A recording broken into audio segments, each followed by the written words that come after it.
I'm now going to introduce you to our last speaker of the day, Mhairi Black. Anybody who attended the Hope Over Fear or watched it on social media will remember Mhairi Black and her passionate speech about independence. I'm pleased to introduce Mhairi today. Mhairi is a student who hails from Paisley. She's in her final year at Glasgow University where, as she said, she's studying politics. Mhairi had the privilege of working with Jim Sillars as a member of the Margot Mobile campaign team, travelling all over Scotland, delivering the message of independence into some of the most deprived areas. Her vision for an independent Scotland is a pragmatic one, with the principles of socialism at its foundation. Ladies and gentlemen, Mhairi Black.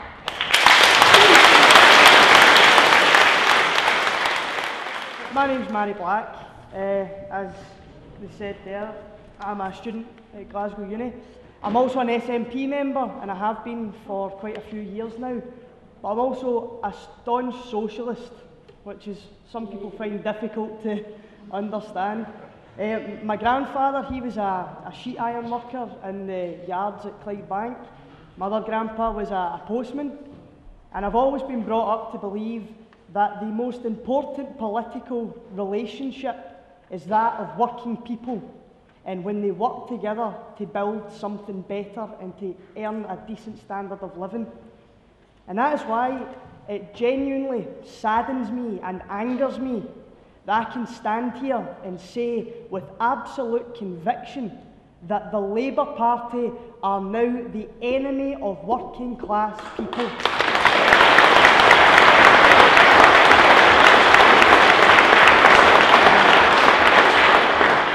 This party haven't just spent the past 2 years campaigning with the Tories, but they've said that they'll actually stick to the austerity plans of the Tories.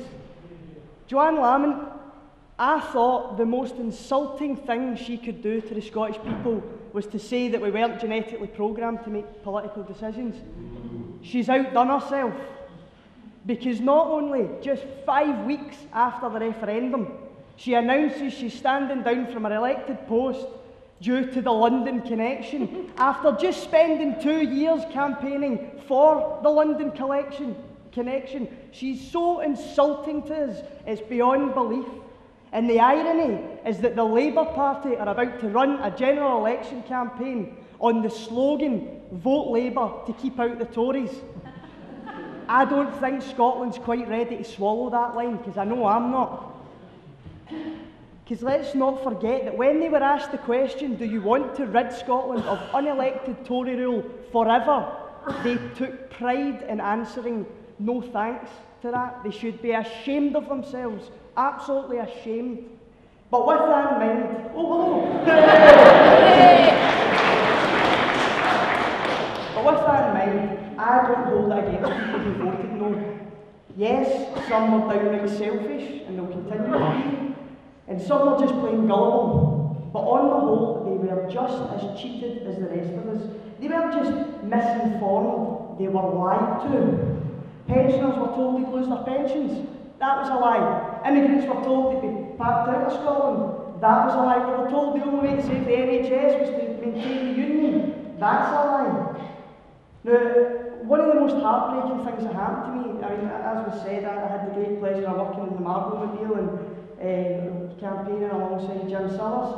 And one day, I won't say where we were, but we were in the Yes shop with all the activists and things, and this woman came walking in, and she was dead nervous, and she had a wee 2-year-old boy with her. And she said, like, we says to her, "Oh, you're looking for information?" "No, I'm voting yes." "How can we help you?" And she says, "I've just been round to the food bank there, and they've ran out of food. I was just wondering if you had anything." We had nothing to offer that woman except teas and biscuits. And that night, Jim was doing a meeting, and he stood up and he said something that was really powerful, and I'll say it here. He said that the human condition is such that tears flow down our cheeks, but there are necessary tears and there are unnecessary tears. Necessary tears flow when somebody dies, or when something happens to a child or a loved one, and there is nothing that any government can do to stop those tears flowing. But then there are unnecessary tears, and those are the tears of the pensioner that sits and cries because she's afraid that she's going to have to move out of a house of 40 years because she's got a spare bedroom. The woman who can't feed her child, the father that has to choose between heating the home and feeding his kids. Those are unnecessary tears, and both parties in Westminster should be ashamed of themselves that they are not sorting that out.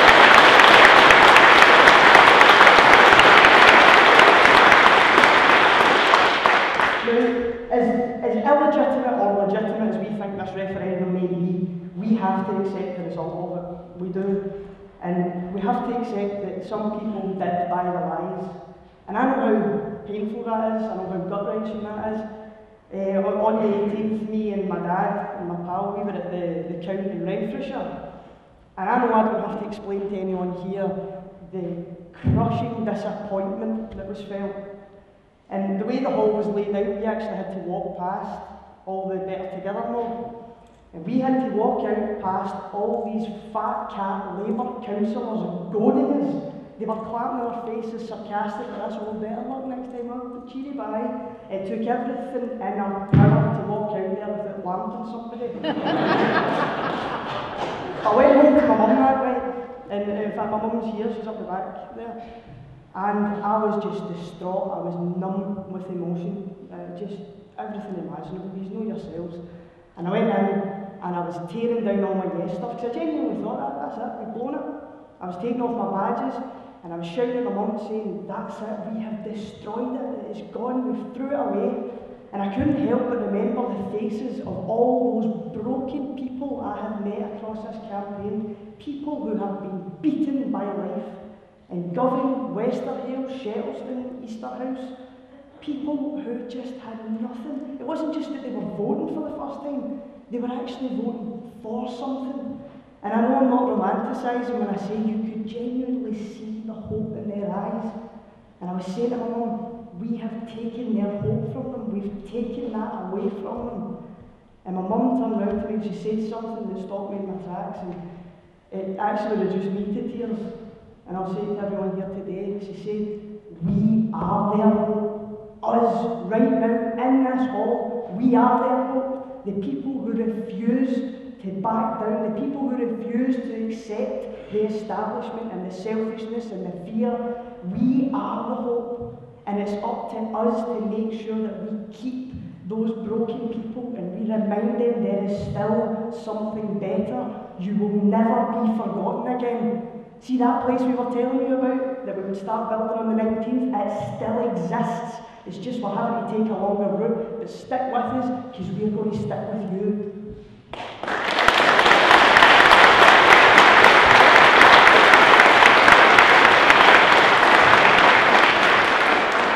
Well, most people did buy into the fear and the lies that were sold. We have to remember the fact that 45% of this country didn't buy it. They didn't buy into the lies. And that gives me more hope than anything. We should hold our heads high and know that we stood and faced one of the most powerful establishments on this planet and had them this close to losing it. They didn't just throw the kitchen sink at us, they threw the whole house at us, and we didn't crumble. We have to get back into the heart of these broken communities and tell them that they just need to stick with us. Now, Keir Hardie, right, I doubt Joanne Lamont even knows who that is, but Keir Hardie's slogan was educate, agitate and organise. Well, I tell you what, we have educated people and will continue to educate people. By God, we've agitated people. Now we get organised. That is why we have to get smart. And just what we were talking about earlier on today when the motion was going through, we have to find a way of uniting that 1.6 million to beat first past the post. Because on the 18th, Scotland threw away its political power, but we've still got an electoral power, and we have to be clever in how we use it. And that's why I will be voting SNP in the general election. Because the only way that the Greens or SSP are going to be able to put forward their policies that they believe an independent Scotland should have is if we get independence. You know, it's worth remembering.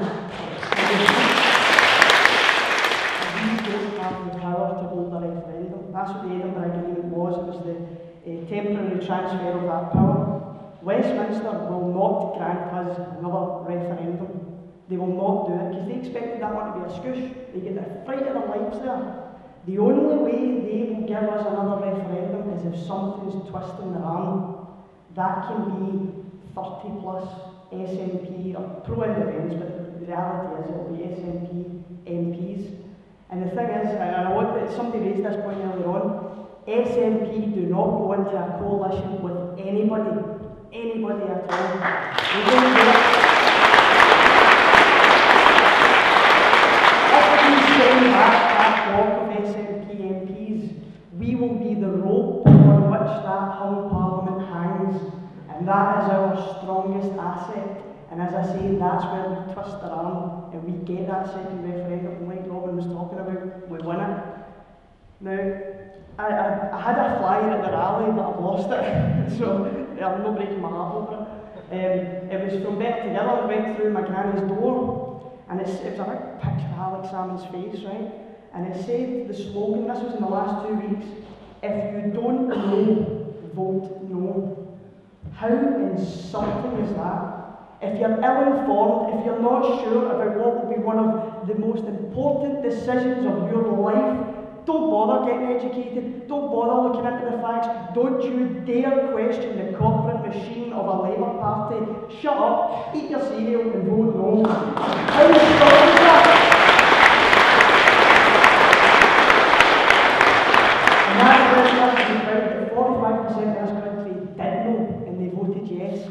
And that's what brings me on to the second most important thing. In fact, it's actually the most important. It is by no coincidence that education is the first thing in Keir Hardie's slogan that I mentioned there. Education dispels fear. It's why all of us are here. We got ourselves politically educated and realised that the only reasonable choice and the only sensible way of getting change is independence. We have to keep spreading that. We have to keep spreading that positivity. And I won't lie, I'm actually quite scared of what's coming our way. I mean, the lady up the back there mentioned traditional Labour voters, and I think, in fact, my own family, a lot of them are traditional Labour voters who are extremely uncomfortable. See, in 2015, when these cuts start coming, regardless of who's in charge, it's not a case of trying to entice them to SNP. They're going to be pushed to SNP because it's going to be hell on earth when these cuts start coming. And I'm scared of that, and I'm scared that UKIP now have a representative in our parliament, and that's looking like it's going to increase. But most of all, I am confident. And I'm confident because of meetings like this, where I did genuinely believe that the 18th was our one chance, I now see I was wrong. Because we're still all here. I'm so proud that we're actually having a what's next meeting. Nobody's gone away, morale has not collapsed. In fact, I think it's even stronger, because we're up here, we all knew why we needed independence, now we feel it in there. And if we can survive that sort of heartbreak and that crushing defeat and come back twice as strong, we are unstoppable. Because after that rally that was mentioned, me and my brother were all wearing our yes gear, and we went into Subway for something to eat, and a guy came up to us, and he says, "What's all that shoe wearing? Get it off." Well, alright, very good, very good. He says, "Look, can't you just accept you lost?" And his actual words were, "Why don't you just go away? Why won't you go away?" Because even no voters can feel how inevitable independence is. It's coming, and it's coming quick.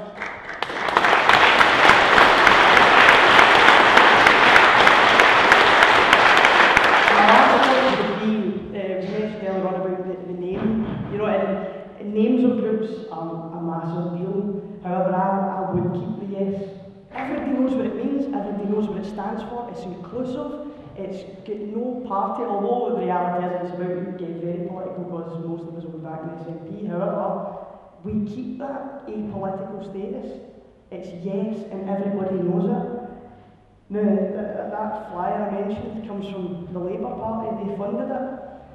And Joanne Lamont and Jim Murphy as well have said that independence is done, it's dead. That's it, decided for at least a generation. There is no more.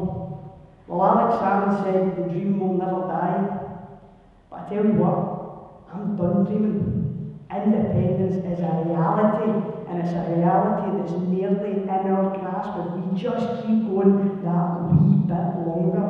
So see, in May 2015, we rid this country of red Tories, blue Tories, and Lib Dem Tories. We send back a pro-independence party, and we send a clear message to the likes of Jackie Bailey, Ian Gray, even Joanne Lamont, that see in 2016, they're next.